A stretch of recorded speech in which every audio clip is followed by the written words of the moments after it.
Hello friends, मैं शिव शंकर और आप मेरे साथ इस वीडियो में पढ़ेंगे जो इंडियन गवर्नमेंट ने यानी कि हमारी सरकार ने भारत सरकार ने जो 59 चाइनीज़ ऐप्स को बैन किया है उसके बारे में। यह एक ऐसा समसामयिक मुद्दा है जो कि तूल पकड़े हुए है। यहाँ पे बहुत सारे लोग इसको अलग अलग तरीके से समझ रहे हैं, तो हम अपने तरीके से इसको समझने का कोशिश करते हैं। क्या इसका इम्पैक्ट रहेगा, क्यों इसको बैन किया गया है। तो विभिन्न प्रकार के जो न्यूज़पेपर्स हैं उनके आर्टिकल्स को, उनके कट्स को मैंने यहाँ पे शामिल किया है और हम आज यह जानने का कोशिश करेंगे कि क्या मुद्दे थे और क्यों इसको बैन किया गया है और बाद में इसके क्या जो है अभूतपूर्व परिणाम हमारे सामने आएंगे, हमारी इकोनॉमी के लिए कैसा रहेगा, क्या रहेगा, इन सब को हम देखेंगे। इस वीडियो के माध्यम से पूरा चर्चा करेंगे विस्तार से। तो चलिए शुरू करते हैं। तो भारत सरकार ने क्या किया है, यह जो कटिंग है वो क्या है, इकोनॉमिक्स टाइम्स का है, जो कि भारत की एक प्रतिष्ठित न्यूज़पेपर मानी जाती है और विश्वसनीय न्यूज़पेपर मानी जाती है। ठीक है, तो इंडिया बैन से शुरू करते हैं। अब India bans 59 Chinese apps including TikTok, Helo and WeChat. ठीक है, इन सब के साथ साथ इंडिया ने किसको बैन कर दिया है, 59 चाइनीज ऐप को बैन कर दिया है। और यह जो बैन है इसमें आपको शेयर इट, यूसी ब्राउज़र कौन कौन है उनको हम नीचे देखेंगे। लिस्ट पूरा मैंने लगाया हुआ है, उस लिस्ट में सारा देख लेंगे कि किसको किसको बैन किया गया है। तो इसमें क्या कहा गया है गवर्नमेंट की तरफ से। गवर्नमेंट की तरफ से ये कहा गया है, हमारी सरकार की तरफ से, कि यह हमारी इंटीग्रिटी और सोवर्निटी पर क्या कर रहे थे, आघात कर रहे थे। और ये हमारे यूजर्स के जो डाटा हैं, यानी कि इंडियन जो यूजर्स हैं उनके डाटा हैं, उनको चुरा करके वो चाइनीज़ गवर्नमेंट और चीनी सेना को क्या कर रहे थे, ट्रांसफ़र कर रहे थे, उनको साझा कर रहे थे। तो यह देखने वाली बात है कि इंडिया में प्राइवेसी को सर्वोच्च माना जाता है। ठीक है, हमारी प्राइवेसी सर्वोच्च है। यह एक डेमोक्रेटिक कंट्री है। यहाँ पे अपने निजी फ़ायदे के लिए किसी के डेटा को आप चुरा नहीं सकते, उसकी ताक झांक आप नहीं कर सकते। तो ये हमारे लिए एक बहुत बड़ा रिलैक्स वाला बात है कि अब हमारे डेटा जो है वो सुरक्षित माने जाएंगे। यानी कि यह जो स्टेप लिया गया है वो किस सेक्शन की तरफ से लिया गया है, किस सेक्शन के माध्यम से लिया गया है, उसके बारे में हम देख लेते हैं। ठीक है, ये हमने जाना कि जो हमारी सोवर्निटी है, इंटीग्रिटी है, इस पर क्या किया जा रहा था, आघात किया जा रहा था। उसके बाद फिर the ban has been imposed under section 69A of the information technology act, read with relevant provisions of the information. मतलब इस सेक्शन के थ्रू जो हमारा जो इंफॉर्मेशन टेक्नोलॉजी एक्ट है, यानी कि 69A इसका सेक्शन, उसके तहत इसको क्या किया गया है, बैन किया गया है। ठीक है, और यह जो रूल है वह 2009, यानी कि ये procedure and safeguard for blocking of access of information by public rule 2009 it said. इस तरीके से इस एक्ट के तहत, इस सेक्शन के तहत इसको बैन कर दिया गया है। ठीक है, तो अब हम देखते हैं कि क्या इसके इम्पैक्ट हो सकते हैं और क्या ये मूव जो है हमारा वो सही है या गलत है। तो बिल्कुल यह सही मूव है, हमको ये बहुत पहले कर देना चाहिए था, लेकिन अब ये करना बहुत ज़रूरी हो गया था, क्योंकि अब हम सक्षम हो चुके हैं बुलेट और वैलेट दोनों तरीके से। बुलेट और जो हमारा वॉयलेट है, उन दोनों से हम सक्षम हो चुके हैं जवाब देने के लिए ऐसे दुस्साहसी राष्ट्रों को। ठीक है, तो इस तरीके से अभी एक माहौल भी बना हुआ है। पूरा जो वर्ल्ड कम्युनिटी है, इंटरनेशनल कम्युनिटी जो है, वह चाइना के खिलाफ एकजुट हुआ है और यह एक बहुत अच्छा मूव माना जा रहा है। तो अब रीजन्स फॉर मूव, ठीक है, मैनी कंप्लेंट्स, ये बहुत सारा ऐसा कंप्लेन आ रहे थे कि इनके डाटा जो हैं, यानी कि हमारे जो डाटा हैं वो हमारे सर्वर्स चुरा करके या आउटसाइड इंडिया इसको ट्रांसफ़र कर रहे थे, डाटा को सेंड कर रहे थे। Apps engaged in activities prejudicial to sovereignty and integrity of India and public orders. इस तरीके से हमारे डेटा को क्या किया जा रहा था, चोरी किया जा रहा था और हमारे इंटीग्रिटी और सोवर्निटी पर आघात किया जा रहा था। अब इंडस्ट्रीज रिएक्शन जो है वो क्या है, इंडस्ट्रीज़ का जो रिएक्शन है वो ये है कि यह अभी के लिए भले ही थोड़ा हमारे लिए मुश्किल भरा दौर हो सकता है, लेकिन बाद के लिए एक ऐसा यह इकोसिस्टम तैयार कर रहा है। यह जो समय है हमारे लिए एक ऐसा इन्वायरमेंट तैयार हो रहा है जिसमें इंडियन स्टार्टअप्स जो हैं वो भली भांति फलेंगे और फूलेंगे। ठीक है, इंडियन स्टार्टअप्स के लिए यह गोल्डन अपॉर्चुनिटी है और इनको रिप्लेस करने के लिए, जितने भी चाइनीज ऐप्स हैं इनको रिप्लेस करने के लिए हमारे देश में बहुत से ऐप डेवलप हो चुके हैं। ठीक है, तो इस तरीके से टिकटॉक को रिप्लेस करने के लिए चिंगारी ऐप आ गई है। उसके बाद आप मित्रों को यूज़ कर सकते हैं जो कि बहुत ज़्यादा पॉपुलर हो रहे हैं। और इस तरीके से जो हमारा इंटरनेट का माध्यम है वह क्या है, एक ब्रॉड बन जाएगा जो कि इंडिया में इंडियन कम्युनिटी के द्वारा और इंडियन ऐप्स को जब यूज़ किया जाएगा तो वह हमारे लिए क्या होगा, हमारी इकोनॉमी के लिए एक बूस्टअप साबित होगा। इस तरीके से चाइनीज ऐप्स जो monthly active user in India थे, यानी कि शेयर इट के, आप समझ सकते हैं, देख लीजिए कितने यूजर्स हैं यहाँ पे। शेयर इट के जो मंथली आपको यहाँ पे दिखाया गया है, monthly active user in India. ठीक है, चाइनीज ऐप्स एंड मंथली, एक बार दिखा देता हूँ मैं, Chinese apps and monthly active user in India. अब शेयर इट के 200 मिलियन। ठीक है, आप समझ सकते हैं यह कितनी बड़ी यूजर्स की संख्या है। यूसी ब्राउज़र जो कि उसके हैं 130 million, TikTok 120 million, total users 200 million. ठीक है, 200 मिलियन है। फिर एमआई कम्युनिटी, इसके आप देख सकते हैं 80, हेलो के 50 मिलियंस। इस प्रकार से कितने ज़्यादा जो यूजर्स हैं वो इंडिया में पर मंथ यानी कि मंथली एक्टिव यूजर्स थे। ठीक है, यूनिक यहाँ पे 300 millions unique Indian users of Chinese internet apps. India has about 450 million smartphone users. India में कितने हैं, 450 मिलियन स्मार्टफोन यूजर्स हैं, जबकि इस तरीके से 300 मिलियन यूजर्स जो हैं वह चाइनीज ऐप्स का इस्तेमाल करते थे। ठीक है, इस्तेमाल करते हैं।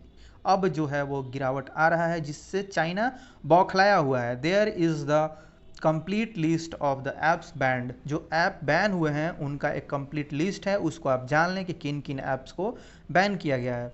तो ये ऐप हैं टिकटॉक, शेयर इट, कवाई, उसके बाद यूसी ब्राउज़र और बैडू मैप, फिर सैन और क्लैश ऑफ किंग्स, फिर ड्यू, बैटरी सेवर, हेलो। ये सारे क्या हैं, जितने भी ऐप्स हैं वो बैन हुए हैं। हेलो के बाद आता है आपका Likee, YouCam Makeup, Mi Community, फिर CM Browsers, Virus Cleaner, APUS Browser, फिर ROMWE यानी कि रोमवे, फिर Club Factory, Net News dog.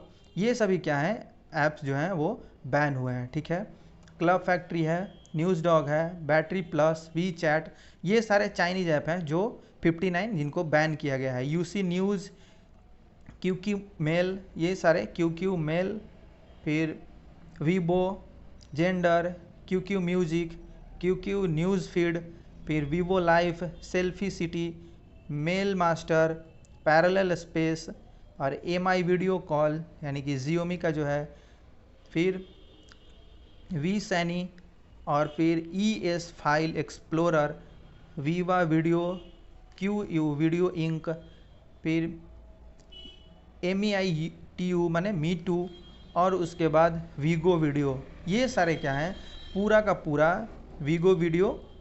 फिर आपको बता दूं new video status, DU recorder या स्क्रीन रिकॉर्डर है एक, फिर वोल्ट हाइड और cash cleaner, DU app studio, DU cleaner, DU browser. इस तरीके से DU से रिलेटेड जो भी हो आप पहचान सकते हैं कि वह चाइनीज़ ऐप है। फिर हैगो प्ले विथ न्यू फ्रेंड्स, इस तरीके से जो भी ऐप है। कैम स्कैनर भी है जो कि इंडिया में बहुत चर्चित था, कैम स्कैनर, क्लीन मास्टर और Wonder Camera, Photo Wonder, QQ Player, We Meet, और वी मैट से बहुत ज़्यादा इसके भी यूज़र थे यहाँ पे, वैदू, ट्रांसलेट और स्वीट सेल्फी। फिर यहाँ पे आपका वी मैट है, QQ International, QQ Security Clean Center, QQ Launcher, फिर U Video, V Fly Status Video, Mobile Legends, DU Privacy. इस प्रकार से ये सारे ऐप्स जो हैं 59 वो बैन हो चुके हैं इंडिया में।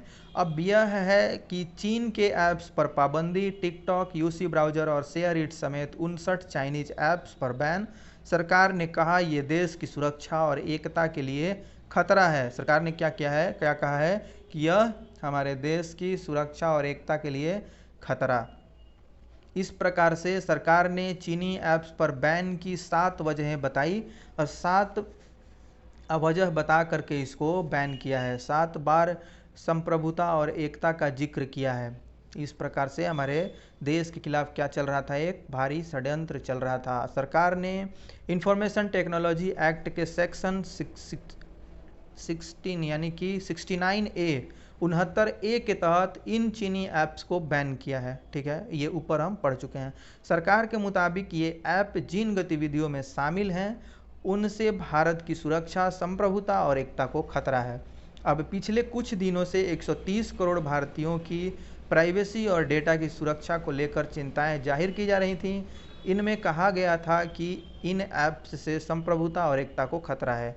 इस प्रकार से ऐप बहुत सारे शिकायत ऐसे आ रहे थे कि हमारे संप्रभुता और एकता को खतरा है। अब सूचना मंत्रालय को मिल रही शिकायतों में कहा गया था कि एंड्रॉयड और iOS प्लेटफॉर्म पर मौजूद कुछ मोबाइल ऐप का गलत इस्तेमाल किया जा रहा है। ये ऐप्स गुपचुप और अवैध तरीके से यूजर का डेटा चोरी कर भारत के बाहर मौजूद सर्वर पर भेज रहे हैं। ऊपर भी हमने इसका जिक्र किया है, यह सर्वर को दूसरे देशों के सर्वर को भेज रहे थे। ठीक है, अब भारत की सिक्योरिटी और डिफेंस के लिए इस तरह से जमा किए गए डेटा का दुश्मनों के पास पहुंच जाना चिंता की बात है। यह भारत की एकता और संप्रभुता के लिए खतरा है। यह बेहद गहरी चिंता का विषय है और इसमें तुरंत कदम उठाना जरूरी था। इंडियन गवर्नमेंट ने ऐसा कहा है।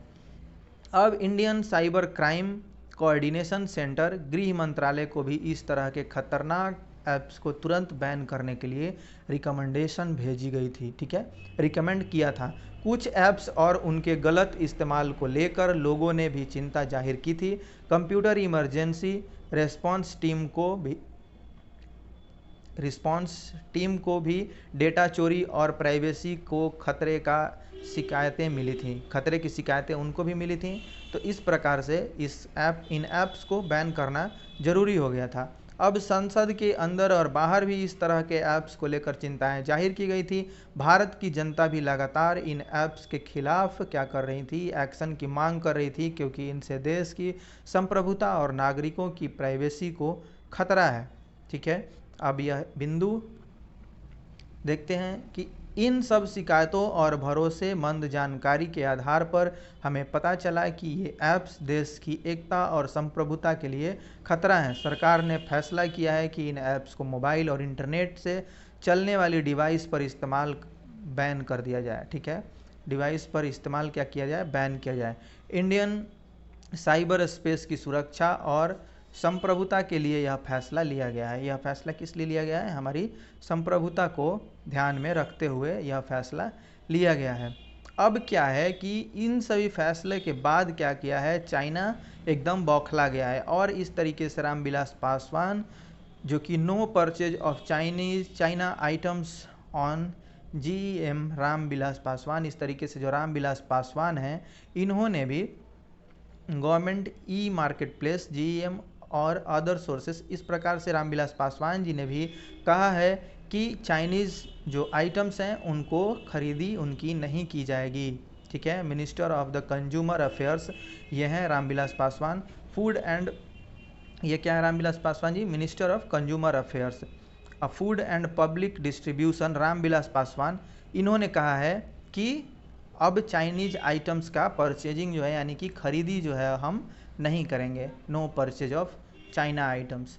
तो यह बहुत बड़ा मूव है। इस प्रकार से चाइना का क्या रिएक्शन है, चाइनीज रिएक्शन क्या है, आप देख सकते हैं यहाँ Chinese reaction to government's ban on apps. अब यह देख सकते हैं ANI का यह ट्विटर हैंडल है, इससे यह कटिंग किया हुआ है। तब ये क्या इसका मतलब बनता है कि यह पूरा बौखलाया हुआ है चाइना।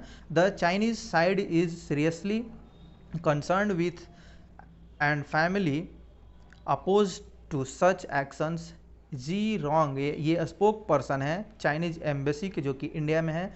इन्होंने क्या कहा है कि आप हमारे जो भी इन्वेस्टर्स हैं आपके, उनकी सुरक्षा का आपको ख्याल रखना चाहिए और इस तरीके से ये कदम नहीं उठाना चाहिए। ठीक है, इस तरीके से इन्होंने अपोज किया है भारत के इस कड़े रुख का। तो भाई आप अपना कड़ा रुख अपनाते रहिए, इंडिया सक्षम है हर चीज़ का जवाब देने में। और भारत सरकार को एक तरफ ये भी करना चाहिए कि वियतनाम जो है अभी, उसको उसके साथ जो डिफेंस डील है उसको भी करना चाहिए, और भी जो इंटरनेशनल कम्युनिटी है जो अगेंस्ट है चाइना के, उनको क्या करना चाहिए, अपने फेवर में करना चाहिए। तो इस तरीके से ये हमारी बहुत बड़ी कूटनीतिक जीत होगी। और भी बहुत सारे ऐसे चीज़ हैं, जैसे कि आप देख सकते हैं जापान हमारा अच्छा मित्र हो सकता है, जापान की भी बहुत नहीं बनती है उससे, एक उसका भी संप्रभुता को लेकर के अपना झगड़ा लड़ाई चलते रहता है चाइना के साथ। चाइना की जो प्रसारवादी नीतियां हैं उसके खिलाफ सारे देश हैं, और अभी कोविड-19 को लेकर के सारे उसको रिस्पॉन्सिबल मानते हैं, अपने डाटा को शेयर नहीं करने के लिए इंडियन कम्युनिटी के साथ और वर्ल्ड कम्युनिटी के साथ है। तो जितने भी वैश्विक समुदाय के लोग हैं वो उस पर बौखलाए हुए हैं। ये अभी बहुत अच्छा हमारे स्टार्टअप्स के लिए एक बहुत बड़ा ऑक्सीजन है, जो कि ये ऐप बैन हुए हैं, ठीक है, 59 ऐप्स बैन हुए हैं। तो इंडियन स्टार्टअप के लिए यह गोल्डन अपॉर्चुनिटी मैं मानता हूँ। और इस वीडियो में अभी के लिए इतना ही, आएंगे एक नए वीडियो के साथ। Thanks for watching.